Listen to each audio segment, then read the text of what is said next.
I tifosi acragantini veri si stringono attorno a Nicola Arena, rimasto coinvolto in un'aggressione verbale domenica scorsa al termine del match pareggiato dall'Acragas contro l'Interreggio, gara dove tra l'altro il genio biancazzurro ha anche segnato la rete del pareggio. Sui social network si sono scatenati commenti di condanna verso coloro i quali si sono resi protagonisti di un fatto del genere. Sono diversi i commenti. Scrive Michele Mallia: Nicola Arena uno di noi, forza, continua così perché sei il nostro salvatore e grazie ancora per averci evitato altre 2 sconfitte che ci avrebbero pesato tanto.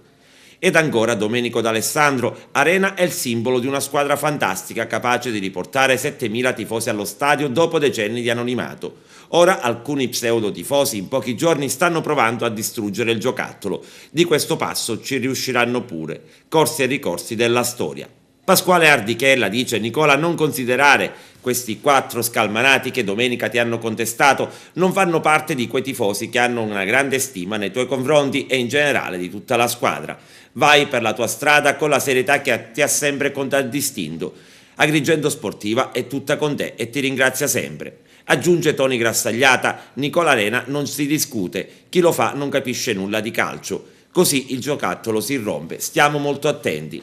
E ancora Giulia Serra: ma dico io, si può mai contestare un giocatore del genere? Volete ritornare all'anonimato di alcuni anni fa? Ma finitela di fare polemiche sterili, fate ridere. Fischiare Arena, picciò arrivati Semu, dice invece Giuseppe Tedesco, mentre Gaetano ed Elisa Moribondo aggiungono: Nicola, credi nell'uomo che sei e vai avanti. Scrive ancora Roberto Quarta: mi chiedo cosa cavolo vogliono questi tifosi da questa squadra, sono secondi in classifica contro tutti i pronostici, stanno onorando la Serie D con gente da eccellenza, giocandosi fino alla fine la possibilità di andare in terza serie.